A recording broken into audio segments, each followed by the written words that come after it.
क्या आप जानते हैं कि भारत की पवित्र नदियों में से एक नर्मदा नदी को कुंवारी नदी के रूप में पूजा जाता है। नर्मदा के हर पत्थर को शिवलिंग का दिव्य स्वरूप माना जाता है। लेकिन क्या आपने कभी सोचा है कि देवी नर्मदा को कुंवारी क्यों कहा जाता है और यह नदी विपरीत दिशा में क्यों बहती है? इसके पीछे एक अद्भुत पौराणिक कथा छिपी हुई है जिसे बहुत कम लोग जानते हैं। इस वीडियो में हम आपको बताएंगे कि राजकुमारी नर्मदा कुंवारी क्यों है और उनके इस स्वरूप के बीच कौन सी रहस्यमयी कहानी जुड़ी हुई है। ऐसा कहा जाता है कि इस कथा को सुनने से भक्तों की सभी मनोकामनाएं पूरी होती हैं। इसीलिए वीडियो को अंत तक देखें, साथ ही इसे अपने दोस्तों के साथ शेयर करें और कमेंट बॉक्स में सभी माता के भक्त हर हर नर्मदे जरूर लिखें। हर हर महादेव। दोस्तों, पौराणिक कथाओं के अनुसार मैकल पर्वत पर भगवान भोलेनाथ गहन तपस्या में लीन थे। उसे समय उनके पसीने की एक बूंद से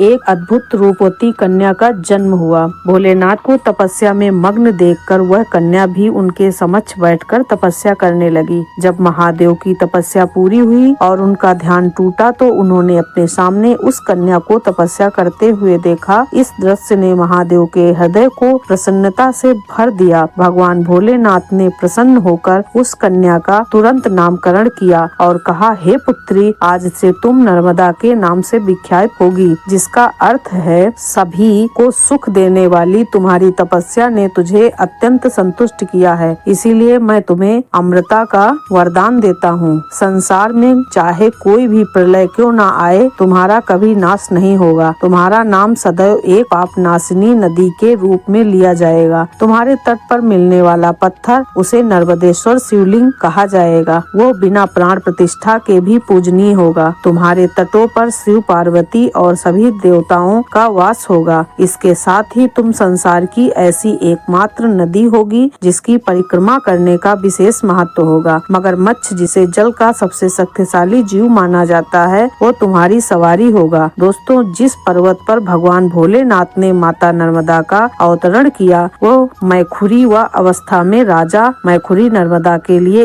एक योग्य वर तलाशने का निश्चय किया। अपनी अलौकिक कन्या के लिए उन्होंने यह शर्त रखी कि जो भी राजकुमार दुर्लभ गुलाब कावली का फूल लाकर प्रस्तुत करेगा, वही नर्मदा से विवाह करने का अधिकारी होगा। यह शर्त अत्यंत कठिन थी, जिसे कई राजा महाराजा प्रयास करने के बावजूद भी पूरा नहीं कर सके। समय बीता रहा और इसी बीच राजकुमार सोनभद्र ने अपनी अद्वितीय वीरता और साहस का परिचय देते हुए कावली का दुर्लभ फूल प्राप्त किया और राजा मेखलयन अत्यंत प्रसन्न हुए और उन्होंने राजकुमारी नर्मदा का विवाह सोनभद्र से करने की सहमति दी। यह शुभ समाचार पूरे राज्य में फैल गया और हर ओर हर्ष और उल्लास का माहौल छा गया। राजकुमारी नर्मदा ने अब तक राजकुमार सोनभद्र को देखा नहीं था, लेकिन अपने पिता राजा मेखलयन की प्रशंसा सुनकर उनके मन में राजकुमार से मिलने की तीव्र इच्छा जाग उठी। राजकुमारी नर्मदा ने अपनी दासी जोहिला को बुलाकर कहा, हे जोहिला, मेरे विवाह में अब अधिक समय शेष नहीं है, लेकिन मैं राजकुमार सोनभद्र से कुछ बातें करना चाहती हूँ।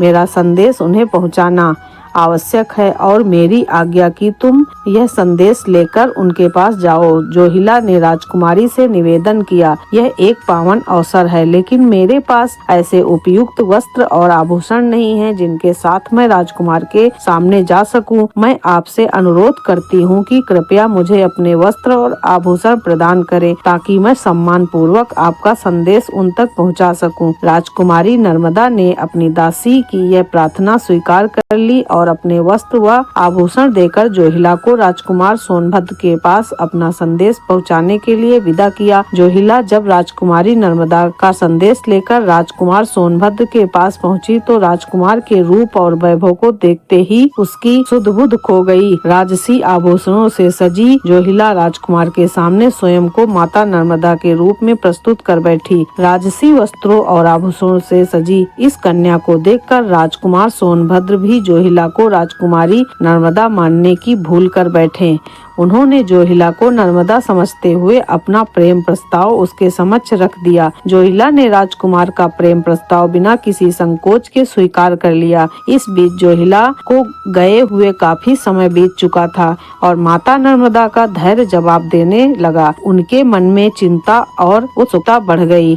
अंततः उन्होंने स्वयं राजकुमार सोनभद्र से मिलने का निश्चय किया। राजकुमारी नर्मदा राजमहल से निकलकर उस स्थान पर पहुंच गई जहां उन्होंने जोहिला को अपना संदेश लेकर भेजा था। राजकुमारी नर्मदा जब उस स्थान पर पहुंची तो उन्होंने सोनभद्र और जोहिला को प्रणय निवेदन करते हुए देखा। यह दृश्य देखकर उनका हृदय व्यथित हो उठा और अपमान की तीव्र अग्नि में जलने लगा। गहरे दुख और क्रोध से भरी राजकुमारी नर्मदा ने वहीं से उल्टी दिशा में चलने का निश्चय कर लिया और प्रण कर लिया कि अब कभी उस स्थान पर वापस नहीं लौटे। उधर सोनभद्र को अपनी भूल का एहसास हुआ। उसने नर्मदा को पुकारते हुए कहा, नर्मदे लौट आओ, रुक जाओ। लेकिन राजकुमारी नर्मदा ने सोनभद्र के विश्वासघात के बाद आजीवन कुमारी रहने का निर्णय ले लिया। उसी क्षण उन्होंने वैराग्य धारण कर सन्यासिनी का रूप ले लिया और एक नया मार्ग चुन लिया। जहाँ भारत की अधिकतर नदियाँ पूर्व दिशा की ओर बहती हैं, वहीं माता नर्मदा ने अपमान और दर्द से प्रेरित होकर पश्चिम दिशा की ओर बहने का निर्णय किया। अपने रास्ते में आने वाली ऊंची ऊंची पहाड़ियों और घने जंगलों को पार करते हुए उन्होंने अपना मार्ग स्वयं बनाया। कलकल और छलछल की ध्वनि के साथ माता नर्मदा निरंतर आगे बढ़ती रहीं और मल्लाहों के इलाकों तक जा पहुंची। कहा जाता है कि आज भी नर्मदा परिक्रमा के दौरान कुछ स्थानों पर माता नर्मदा का करुण विलाप सुनाई देता है, मानो उनका हृदय आज भी दुख और अपमान से भरा हुआ हो। जहां भारत की अधिकांश नदियां बंगाल की खाड़ी में जाकर मिलती हैं, वहीं माता नर्मदा ने अपनी यात्रा का मार्ग बदल लिया। उन्होंने बंगाल सागर की ओर जाने के बजाय में अरब सागर का रुख किया और वहीं जाकर समा गयी। आज भी माता नर्मदा के दर्शन करने वाले उनके सात्विक सौंदर्य, चारित्रिक तेज और उनकी भावनाओं के उफान को महसूस करते हैं। दोस्तों, इस कथा का भौगोलिक सत्य देखें तो यह स्पष्ट होता है कि नगर के ग्राम बढ़ा के निकट जोहिला नदी सोनभद्र के तट से वाम पास में दशरथ घाट पर संगम करती हैं। इसी क्षेत्र में कथा के अनुसार रूठी हुई राजकुमारी नर्मदा को वारी और अकेली विपरीत दिशा में बहती हुई प्रतीत होती हैं। राजकुमारी और दासी द्वारा राजवस्त्र बदलने की यह कथा प्रयागराज के पूर्वी क्षेत्र में आज भी प्रचलित है। हिला नदी को आज भी इस घटना के कारण अपवित्र माना जाता है और इस पवित्र नदियों में शामिल नहीं किया जाता है। वहीं दूसरी ओर माता नर्मदा के लिए पुराणों में भी कहा गया है कि जिस पुण्य की प्राप्ति गंगा जी में स्नान करने से होती है, वही पुण्य माता नर्मदा के दर्शन से ही मिल जाता है।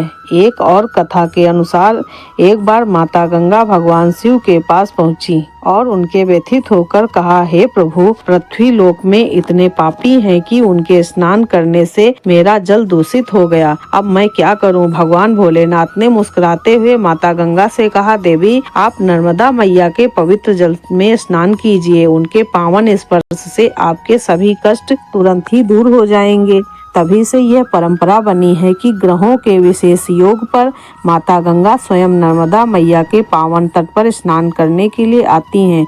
तो यह थी नर्मदा देवी के कुंवारी रहने की पौराणिक कथा, जो त्याग, प्रेम और वैराग्य का अद्भुत उदाहरण प्रस्तुत करती है। नर्मदा मैया आज भी अपने पवित्र जल और दिव्यता के लिए जानी जाती हैं और उनकी परिक्रमा करने वाले भक्त उनके चिर कुंवारी रूप की महिमा को नमन करते हैं। यदि आपको यह कहानी अच्छी लगी हो तो इसे अपने दोस्तों और परिवार के साथ जरूर साझा करें और कमेंट बॉक्स में हर हर नर्मदे लिखकर मां नर्मदा के प्रति अपनी श्रद्धा व्यक्त करें। ऐसे ही अन्य पौराणिक कहानियों के लिए हमारे चैनल को सब्सक्राइब करें। धन्यवाद। हर हर महादेव। जय नर्मदे।